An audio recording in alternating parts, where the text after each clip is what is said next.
Good morning, students. Today we are going to discuss back exercise questions of chapter number 11. Chapter name is Force and Pressure. Okay, बच्चों, last video में हमने 5th तक question किए थे. आज हम 6 से आगे कंटिन्यू करेंगे. Let's start from question number 6. Let's start. A blacksmith hammers a hot piece of iron while making tool. How does the force due to hammering affect the piece of iron?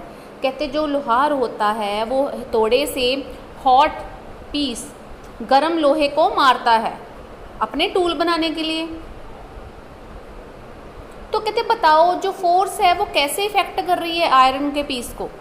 Hammering जो जिससे ऊपर hammering हो रही है वो कैसे effect कर रही है. Answer, the shape of the hot piece of iron changes. कहते जो शेप होगी हॉट आयरन पीस की वो चेंज हो जाएगी. It flattens and become thinner then earlier. कहते क्या फ्लैट हो जाएगी और थिन हो जाएगी. This is the effect of force due to hammering the piece of iron. तो कहते ये क्या है, किसका इफेक्ट है, फोर्स का. क्यों, ड्यू टू किसका फोर्स है, जो हैमरिंग हम उसके ऊपर कर रहे हैं. नेक्स्ट है question number 7. Balloon was pressed against a wall after it has been rubbed with a piece of synthetic cloth. It was found that the balloon sticks to the wall. What force might be responsible for the attraction between the balloon and the wall? देखो कहते हैं balloon को सबसे पहले क्या किया, press किया against किसके, वॉल के, दीवार के अगेंस्ट. ठीक है, लेकिन उससे पहले उसको किससे एक साथ रब किया गया, सिंथेटिक कपड़े के साथ. उसको रब करने के बाद उसको दीवार के साथ प्रेस किया गया, लगाया गया. ठीक है, अगेंस्ट वॉल के. तो ये पाया गया कि जो बैलून है वो स्टिक हो गया, चिपक गया वॉल के साथ. अब बताओ कौन सी इसमें फोर्स लगी है दोनों में. This is an electrostatic force. जब उस बैलून को हम सिंथेटिक कपड़े के साथ रब करेंगे तो उसमें चार्ज आ जाएगा. ठीक है बच्चों. 8th क्वेश्चन है, name the forces acting on a plastic bucket containing water and above ground level in your hand. Discuss why the force acting on the bucket do not bring a change in its state of motion. कहते उस force का नाम बताओ जो plastic bucket पे लग रही है जिसमें पानी है. ठीक है, लिखा हुआ है ना, name the forces acting on a plastic bucket containing water held above ground level in your hand. अब हाँ, आपके हाथ में है, अपने हाथ से बाल्टी उठाई हुई है, बताओ कौन सी फोर्स लग रही है उसमें. आंसर इज मस्कुलर फोर्स, जो ऊपर को हम लगा रहे हैं. और भारी इसलिए लग रही है क्योंकि नीचे को कौन सी फोर्स लग रही है, ग्रेविटी लग रही है. ठीक है, गुरुत्वाकर्षण जिसको बोलते हैं, अट्रैक्शन हो रही है. तो ये दोनों फोर्स जो है लग रही हैं. These two forces are balanced because they are equal in magnitude. कहते हैं बैलेंस है, इक्वल है, क्योंकि हम ऊपर को भी खींच रहे हैं, नीचे को ग्रेविटी खींच रही है. But act in opposite direction, opposite direction में ही दिख रही है बच्चों. So net force on a bucket is 0. तो जो फोर्स है वो 0 हो जाएगी. Hence state of motion of a bucket main unchanged. अब कोई चीज़ ऊपर को हम खींच रहे हैं, कोई चीज़ नीचे को खींच रहा है, तो वो बीच में ही रहेगी. 9th question is, A rocket has been fired upward to launch a satellite in its orbit. कहते हैं रॉकेट को लॉन्च किया गया, ठीक है, ऑर्बिट के. Launch satellite in its orbit. ठीक है, फायर मतलब उसको आगे स्टार्ट किया गया. वैसे तो फायर का मतलब आग लगाना होता है. Name the two forces acting on the rocket immediately after leaving the launching pad. कहते बताओ इमीडिएटली जैसे ही वो उड़ा तो कहाँ, इमीडिएटली वहाँ कौन सी जो फोर्स है लगी, 2 फोर्स है. पहला है अब ऊपर को जाएगा. ठीक है, कोई चीज़ ऊपर को उड़ रही है तो ऑब्वियस ही बात है, जब हम ऊपर को कुछ उछालते हैं वो नीचे को आता है, क्योंकि नीचे ग्रेविटी उसको खींचती है, गुरुत्वाकर्षण होता है, ग्रेविटेशनल अट्रैक्शन होती है.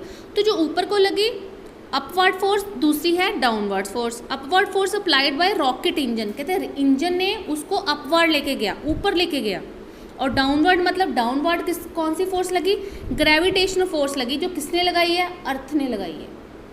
अब बच्चों ग्रेविटी क्या होती है, सबसे पहले आपको ये पता होना चाहिए, आपने छोटी क्लासों में पढ़ा होगा कि जो अर्थ अपनी तरफ खींचती है हमें, उसको ग्रेविटी बोलते हैं, गुरुत्वाकर्षण बोलते हैं, gravity attraction, gravitational attraction, gravitational force भी बोलते हैं, दोनों बोलते हैं।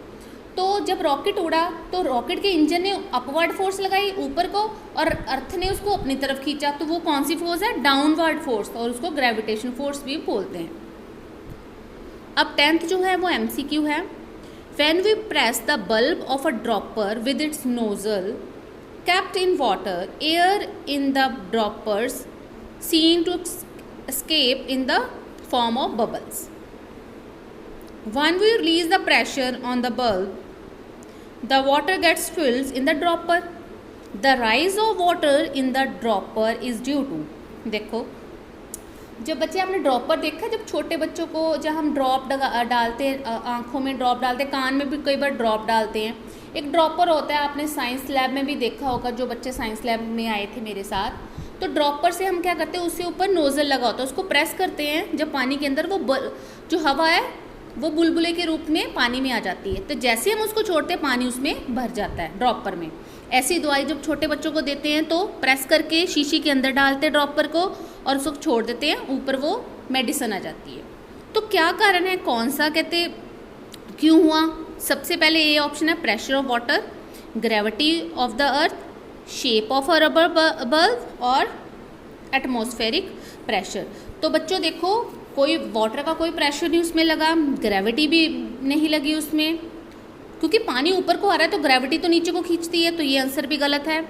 शेप ऑफ बल्ब, ये भी रबर बल्ब का भी कोई इसमें नहीं है, तो आंसर इज एटमॉस्फेरिक प्रेशर। ठीक है बच्चों,